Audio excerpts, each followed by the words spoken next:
Boa noite, amigos do Centro Espírita Abel Sebastião de Almeida. Hoje é dia 11 de fevereiro de 2022.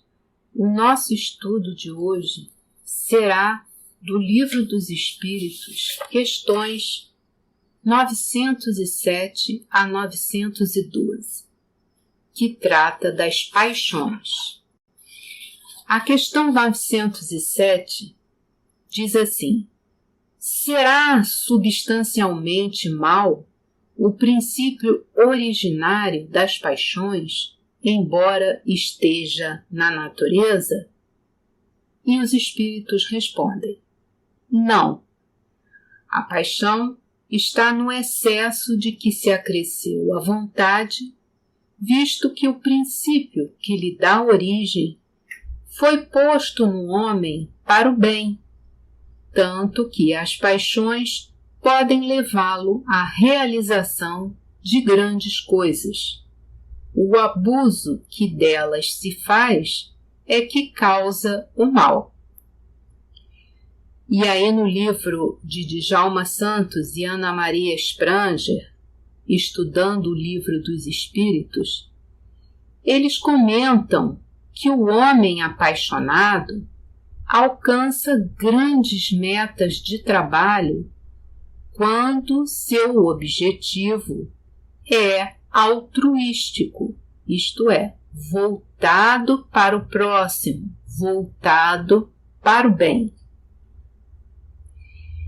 Nós buscamos na história do Brasil um exemplo de trabalho no bem, paixão altruística, que é a Ana Nery, apaixonada pela enfermagem, foi responsável por prestar serviços voluntários na Guerra do Paraguai, que aconteceu entre 1864 e 1870, e ela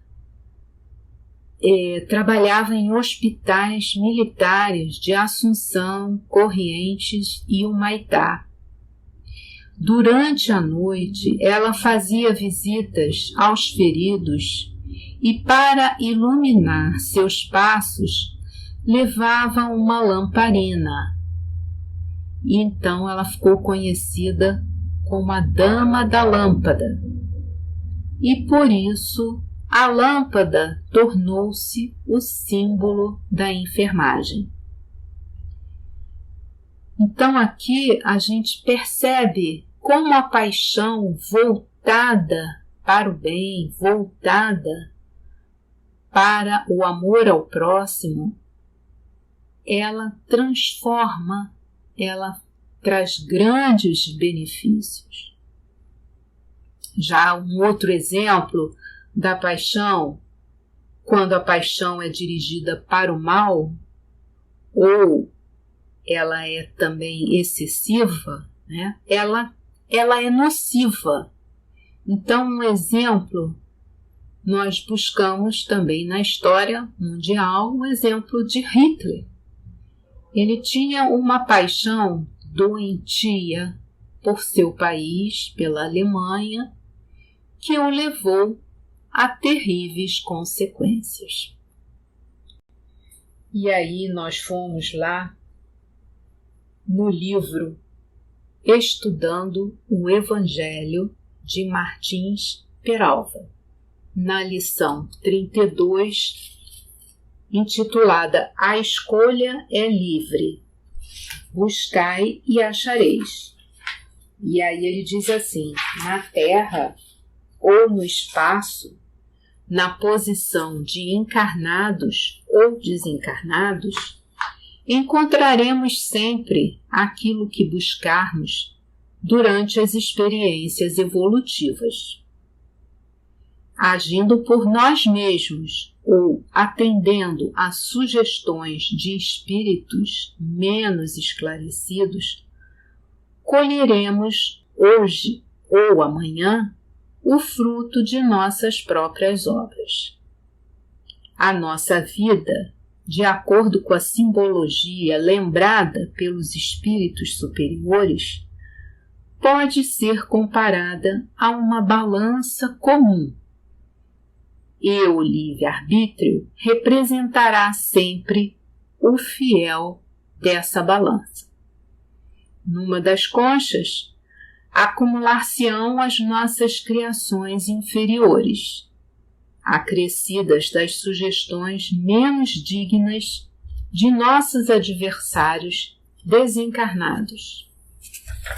Então, percebam aqui que não só as nossas próprias tendências, que não estão voltadas para o mal, como também a influência que nós deixamos que se prevaleçam sobre nós através dessa sintonia que nós permanecemos no mal, elas vão nos influenciar para que a gente, nessa balança que é o livre-arbítrio em nós, ela tenda mais para o lado negativo. E aí, Martins Peralva continua. Na outra parte da balança, as nossas criações mais elevadas unir-se-ão aos pensamentos inspirados pelos benfeitores, anjos de guarda ou espíritos familiares. Colocadas assim em pé de igualdade, as duas conchas, o livre-arbítrio, isto é, a vontade consciente, fará que uma delas predomine sobre a outra, criando-nos tal escolha consequências ruinosas ou benéficas, segundo o caminho escolhido. É livre a escolha. Os amigos da espiritualidade, mesmo os mais abnegados, não equacionam inteiramente os nossos problemas. Inspiram-nos em nossas silenciosas indagações, deixando, todavia, que a deliberação final nos pertença, com o que valorizam esse inapreciável tesouro que se chama livre-arbítrio. Sem a liberdade, embora relativa, do livre-arbítrio, o progresso espiritual não seria consciente, mas se efetivaria simplesmente pela força das coisas. Mas aí um comentário, Deus sendo um Pai justo e misericordioso, Ele nos propiciou o livre-arbítrio, para que a gente tivesse a oportunidade de fazer as nossas escolhas. E aí, tanto nós podemos conquistar para nós a melhoria, o progresso espiritual, como podemos ficar em sintonia com o mal, como podemos também não progredir, ficar estacionários. E aí Martins Peralva continua. Na escola da vida, os instrutores espirituais procedem como com os homens à maneira dos professores com as crianças. Dão informes sobre as lições, explicam-nas, referem-se a fontes de consulta, indicam livros e autores. Mas deixam que os alunos, durante o ano letivo, se preparem no sentido de que, nos exames finais, obtenham pelo esforço próprio, boa vontade e aplicação, notas que assegurem promoção à série seguinte. Tudo de acordo com a lição do mestre. Buscai e achareis. E aí agora nós vamos para a pergunta 908, que diz assim: como se poderá determinar o limite onde as paixões deixam de ser boas para se tornarem mais? E os espíritos respondem: as paixões são como um corcel, um cavalo, né? Que só tem utilidade quando governado e que se torna perigoso desde que passe a governar sobre a matéria e o aproxima da perfeição. E aí, nos comentários de Djalma e Ana Maria, eles dizem que as paixões deixam de ser úteis à coletividade e passam a atender interesses individuais. Quando elas deixam de ser úteis à coletividade e passam a atender interesses individuais, elas se tornam nocivas. Elas podem se transformar em verdadeiras obsessões, como eles comentam, né, o Djalma e Ana Maria, satisfazendo apenas ao ego daqueles que sentem as paixões, mas não controlam seus sentimentos, não direcionam seus esforços para o bem. Então aí a gente está vendo o lado negativo, né, das paixões quando elas deixam de atender ao interesse da coletividade, ao bem, e passam a atender interesses individuais. Aí elas se tornam nocivas. Então, nós buscamos um exemplo na história, né, de Napoleão, que ele tinha um objetivo reencarnatório de fomentar, né, a fusão de vencedores e vencidos após a Revolução Francesa. Quer dizer, ele deveria ter apaziguado, né, a sociedade da época, para que os dois lados, né, ficassem em harmonia, tanto o lado da monarquia, dos que pertenciam ao poder, né, na época dos reis, como o lado do povo, que foi o lado vencedor, mas também que precisava viver em harmonia, né, com os que tinham sido derrotados. E aí, isso estava relacionado com a vida de Alexandre o Grande na Antiguidade,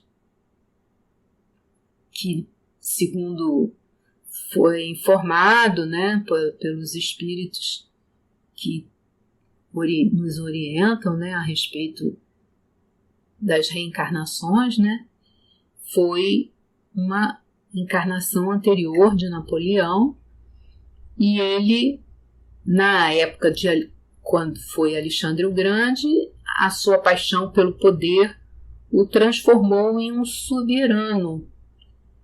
E justamente na época de Napoleão, ele deveria ter, né, continuado a sua trajetória e ter buscado essa harmonia, né, entre vencedores e vencidos da Revolução Francesa, o que ele não fez, e acabou se transformando num líder quase que monarca, né? Bem, aí então, continuando aqui no livro de Martins Peralva, estudando o Evangelho, ainda na mesma lição 32, ele diz assim: em nossa jornada evolutiva, nascendo, vivendo, morrendo, renascendo ainda e progredindo continuamente, somos alunos cujo livre-arbítrio escolher, na maioria das vezes, o caminho das facilidades. Os instrutores espirituais têm sido para todos nós devotados mestres que nos observam a incúria e a dissídia, porém aguardam pacientes e compreensivos que as lições do tempo e da dor nos induzam ao reajustamento. Então, os amigos espirituais, os benfeitores do mundo espiritual, eles são pacientes e compreensivos e eles esperam que nós busquemos a nossa melhoria, o nosso progresso espiritual, de acordo com a nossa capacidade de progredir, de aceitar as nossas provas, de buscar o nosso aprimoramento através da elevação do nosso pensamento, através da nossa busca de melhoria, buscando as virtudes, procurando vencer os nossos vícios do passado. E eles aguardam pacientemente que nós façamos as melhores escolhas. E aí Martins Peralva continua: jamais se apoquentam quando verificam que pendemos para a concha das sugestões, aquela concha da balança, que ele está falando, das sugestões utilitaristas, pois sabem que buscando a ilusão encontraremos mais adiante as folhas perdidas das desilusões. Não ignoram que, batendo a porta dos enganos, elas se alargarão diante de nós, a fim de que, partilhando o banquete das futilidades, sejamos compelidos mais tarde a buscar, nos padrões do Evangelho, o roteiro para experiências mais elevadas. Então, os espíritos de luz aguardam, que nós usemos o nosso livre-arbítrio para fazer as escolhas melhores para o bem, buscando o Evangelho que vai nos conduzir aos melhores caminhos.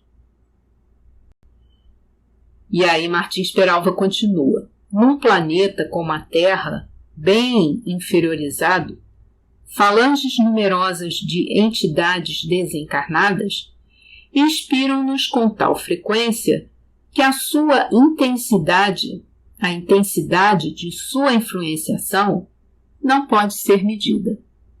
Então, aqui na Terra, nós temos uma influência muito intensa, de entidades bem inferiorizadas e que, se nós permanecemos na sintonia com o mal, nós vamos sintonizar com essas entidades que vão ainda mais nos fazer nos influenciar para o mal.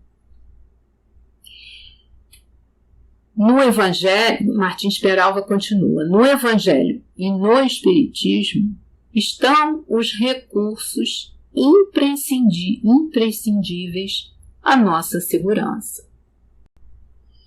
E aí agora nós vamos lá na questão 909, que diz assim: poderia sempre o homem, pelos seus esforços, vencer as suas más inclinações?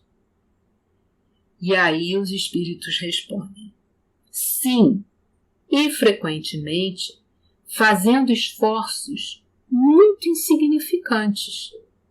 O que lhe falta é a vontade. Ah, que poucos dentre vós fazem esforços. Então aqui os espíritos estão lamentando, a nossa falta de vontade, para permanecer no bem, para buscar o roteiro do Evangelho. E aí, Djalma e Ana Maria nos esclarecem, no livro, Estudando o Livro dos Espíritos, que a opção pelo que é ruim, nos resquícios que trazemos da animalidade, que nós permitimos que essa opção permaneça em nós. E só mesmo a vigilância e um esforço maior possibilitarão que vençamos nossas más inclinações. Possuímos dentro de nós todas as potencialidades para discernir o bem do mal. Então, cabe a nós fazer a escolha pelo bem. Vencer esse lado ainda de animalidade que existe em nós. No livro Fonte Viva, de psicografia de Chico Xavier, na lição 62, que é intitulada Devagar, mas sempre, Emmanuel nos recomenda para que não nos modifiquemos, todavia, em sentido oposto à expectativa do alto, é indispensável saibamos perseverar com o esforço de autoaperfeiçoamento, em vigilância constante, na atividade que nos ajude e enobreça. Será? Aí a gente se questiona, diante dessa recomendação de Emmanuel. Será que nós precisamos de grandes feitos? E aí Emmanuel nos diz, não abandones o teu grande sonho de conhecer e fazer nos domínios superiores da inteligência e do sentimento. Mas não te esqueças do trabalho pequenino dia a dia. Então, como está lá no título da mensagem de Emmanuel, Devagar, mas sempre, ele está nos recomendando que nós perseveremos no caminho do bem, dia a dia, através de pequenas ações no bem e que vão nos transformar e que vão nos possibilitar o progresso espiritual através de pequeninas tarefas. Então, tarefas que significam a melhoria de nós mesmos. Escutar um amigo em seus desabafos. Visitar um doente na família. Ser paciente com o mau humor de um vizinho. Ser solidário com as reclamações do caixa do supermercado que trabalha por muitas horas e fica exausto. Então, é um exercício de paciência, de tolerância com o próximo e que vai nos transformar, vai nos fazer sintonizar com o bem e vai nos propiciar essa escalada rumo ao progresso espiritual. E aí, continuando lá no livro Estudando o Evangelho de Martins Peralva, ele diz assim, no final dessa lição 32, ele diz assim, na prática do bem, a confiança em Deus, o esclarecimento pelo estudo, o trabalho constante no bem, tudo isto com o amparo da prece, preservar-nos-á do assédio de entidades que, em nome de velhos propósitos de vingança ou por simples perversidade, procuram dificultar a nossa ascensão.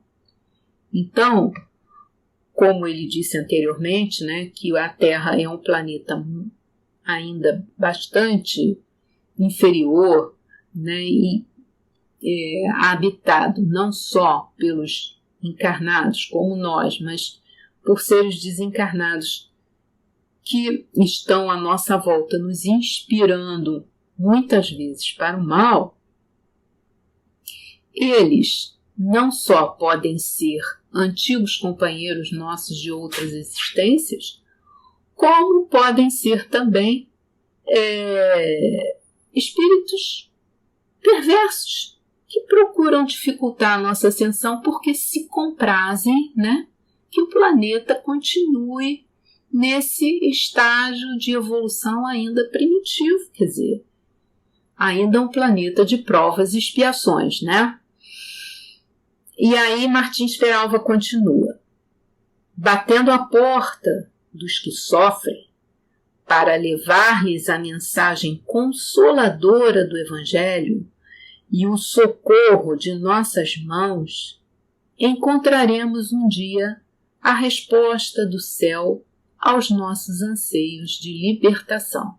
Então, aquilo que nós estávamos falando da mensagem de Emmanuel no livro Fonte Viva, de devagar e sempre, quer dizer, a cada dia a gente vai realizando uma pequena tarefa rumo ao bem, né?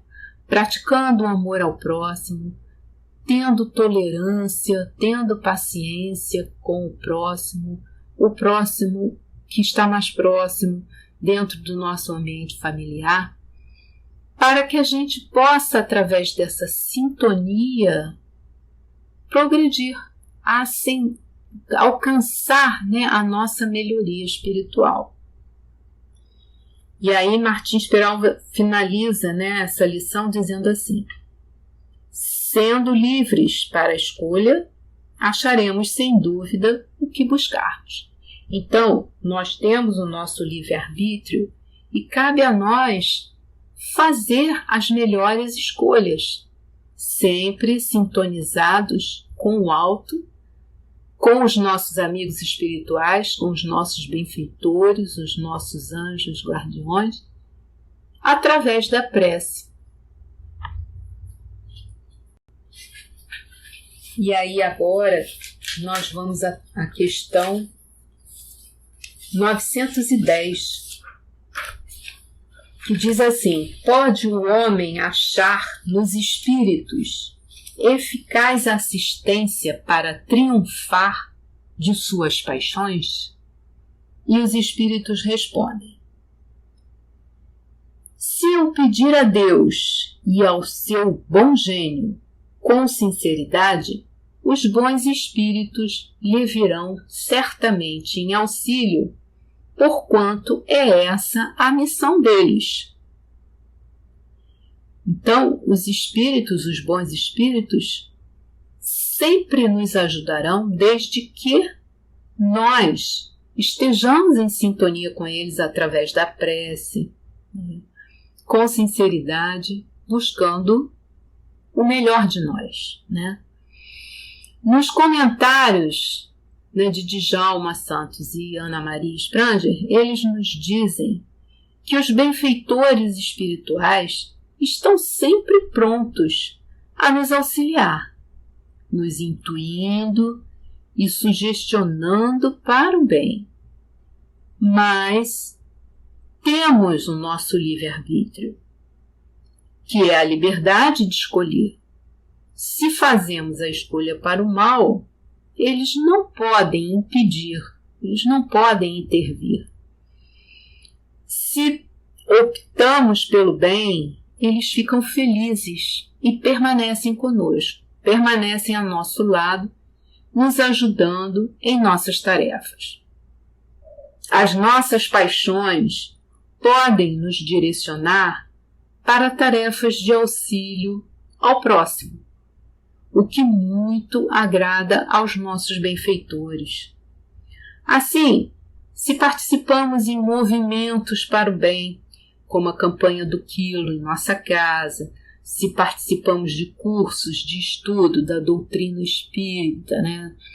estudo do Evangelho, do Livro dos Espíritos, etc., se ouvimos as palestras que nos esclarecem, estamos direcionando os nossos sentimentos para o bem, para o progresso espiritual, o que vai nos propiciar o auxílio do alto. Estaremos vencendo as paixões abusivas e transformando-as em paixões altruísticas. Então,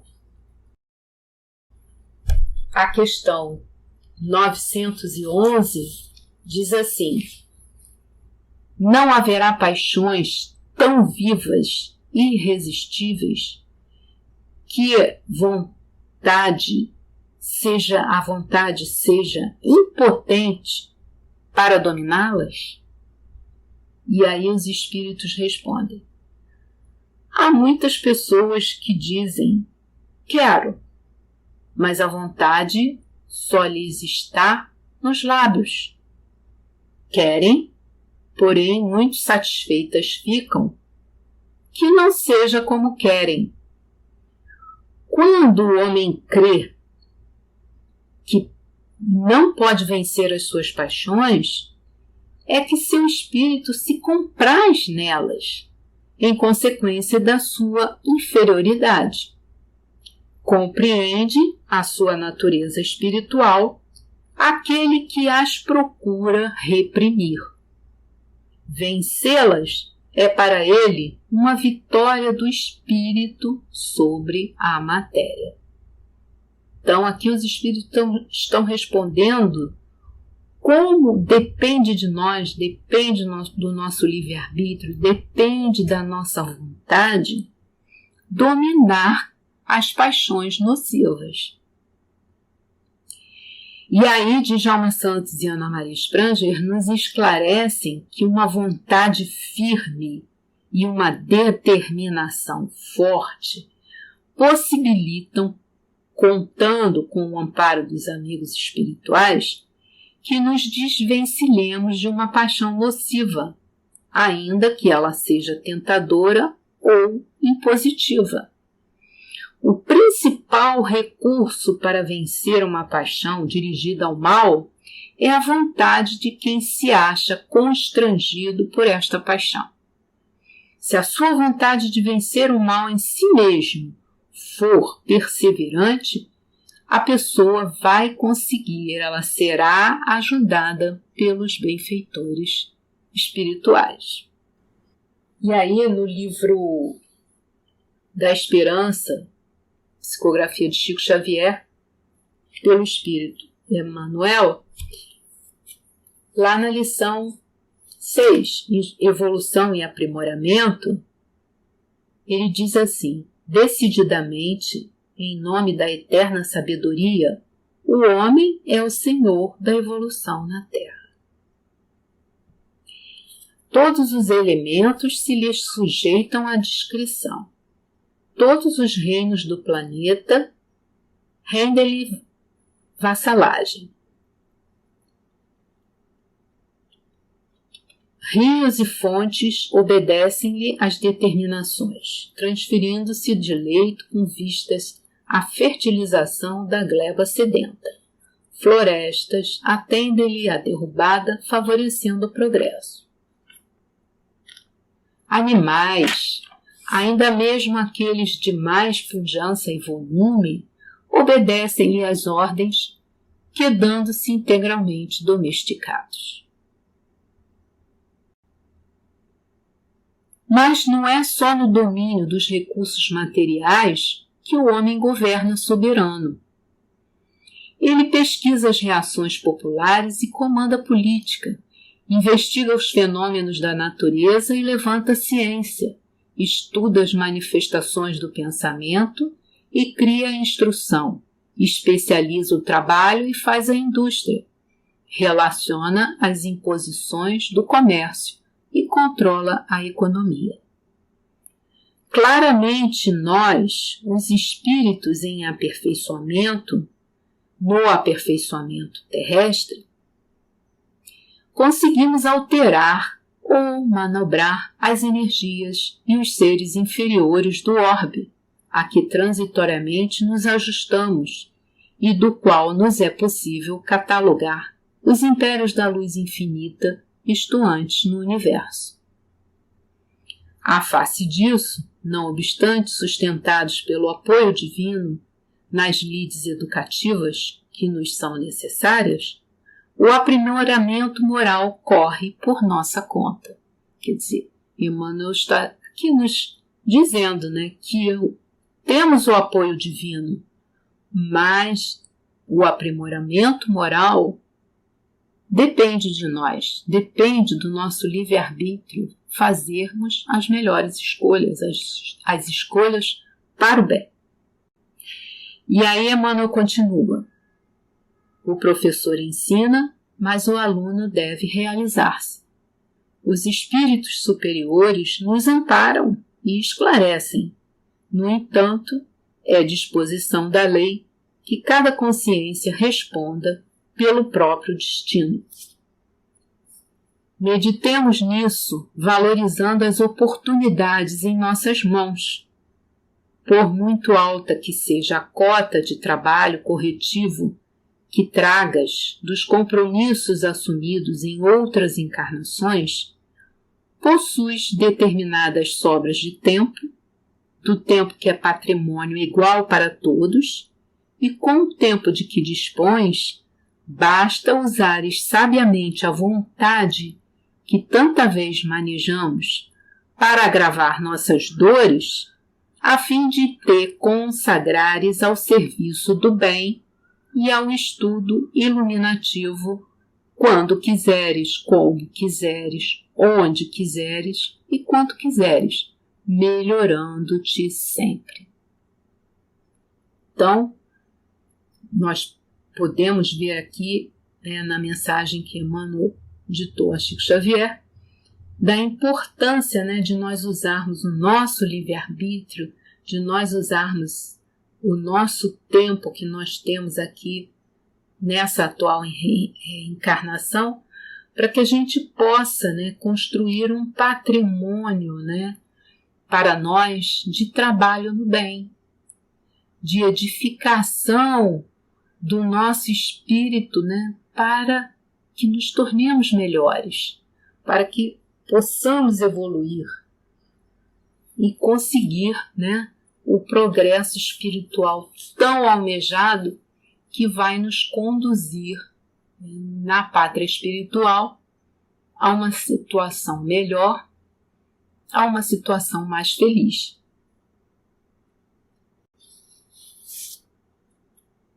E a última pergunta do nosso estudo de hoje diz assim: qual o meio mais eficiente de combater-se o predomínio da natureza corpórea? E os espíritos respondem: praticar a abnegação. E os comentários de Djalma Santos e Ana Maria Spranger, eles dizem assim: precisamos usar os recursos da paciência, da bondade, serenidade e amor pelas criaturas de Deus, a fim de buscar nossa iluminação espiritual. A abnegação e o trabalho em benefício dos outros serão os meios mais eficientes de combater-se o predomínio da natureza corpórea. Então, nós precisamos estar conscientes de que o nosso corpo físico é um instrumento que Deus, em sua infinita bondade, nos propiciou para que nós pudéssemos buscar o nosso progresso, a nossa melhoria espiritual, ressarcindo os erros de outras encarnações e alcançando a nossa o nosso progresso espiritual. E ainda no livro Fonte Viva,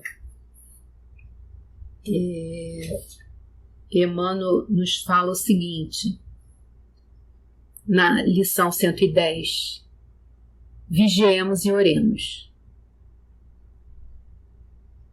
As mais terríveis tentações decorrem do fundo sombrio de nossa individualidade, assim como o lodo mais intenso, capaz de tisnar o lago, procede do seu próprio seio.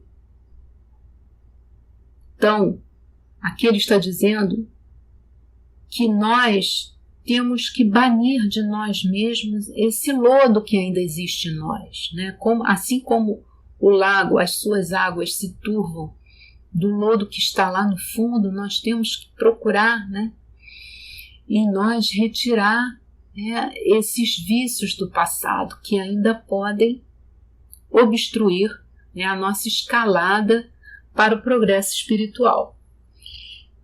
Aí ele continua dizendo assim: renascemos na Terra com as forças desequilibradas do nosso pretérito para as tarefas do reajuste. Nas raízes de nossas tendências, encontramos as mais vivas sugestões de inferioridade. Nas íntimas relações com os nossos parentes, somos surpreendidos pelos mais fortes motivos de discórdia e luta. Em nós mesmos podemos exercitar o bom ânimo e a paciência, a fé e a humildade. Em contato com os afetos mais próximos, temos copioso material de aprendizado para fixar em nossa vida os valores da boa vontade e do perdão, da fraternidade pura e do bem incessante. Então, nós sabemos, né, que nosso convívio mais íntimo são aquelas situações que nós necessitamos passar para ressarcir aqueles erros do passado, né? Que não por acaso nós estamos naquele grupo ali de convivência para realizar aquilo que não foi realizado em outras vidas, né? Buscando, né, essa melhoria. E aí Emmanuel continua: não te proponhas desse modo, atravessar o mundo sem tentações. Elas nascem contigo, assomam de ti mesmo e alimentam-se de ti, quando não as combates, dedicadamente, qual o lavrador sempre disposto a cooperar com a terra da qual precisa extrair as boas sementes. Então, nós somos como o lavrador, né? Ele está aqui fazendo essa comparação, que precisamos cuidar, né, da nossa terra, né, do nosso íntimo, né, todos os dias, tirando as ervas daninhas, quer dizer, vencendo as tentações, não deixando que os velhos vícios do passado assomem de novo dentro de nós e atrapalhem a nossa evolução. Precisamos adquirir virtudes, precisamos fazer a nossa melhoria e precisamos então cuidar disso todos os dias. E aí Emmanuel continua: caminhar do berço ao túmulo sob as marteladas da tentação é natural. Afrontar obstáculos, sofrer provações, tolerar antipatias gratuitas e atravessar tormentas de lágrimas são vicissitudes lógicas da experiência humana. Então, tudo isso faz parte do nosso aprendizado, faz parte da nossa caminhada evolutiva. Todos os dias nós vamos encontrar desafios que nós precisamos vencer, né, com a ajuda dos benfeitores espirituais, fazendo a sintonia com eles através da oração e do trabalho no bem.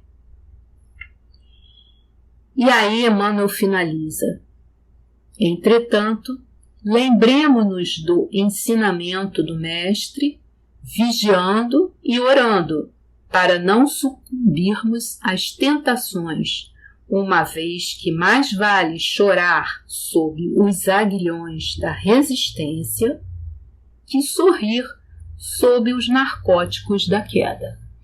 Então, perseveremos no bem, né? Procuremos todos os dias, através da sintonia com os nossos amigos espirituais, trabalhando no bem, na caridade, no amor ao próximo, buscando o recurso da prece, para que nós vençamos as tentações. Porque as provas todos nós as temos. E resistir a ela, vencendo os nossos desafios, como Emmanuel diz aqui no final, é muito melhor, é muito mais valioso, vai nos promover o progresso do que nos deixarmos vencer pela queda, né? Porque assim não estaremos progredindo, estaremos estacionando no mesmo patamar, né, onde estivemos na reencarnação passada. Então vamos fazer valer, né, a oportunidade que Deus nos propiciou de uma nova encarnação para que possamos progredir, para que possamos melhorar. Muito obrigada pela atenção e fiquem todos com Deus.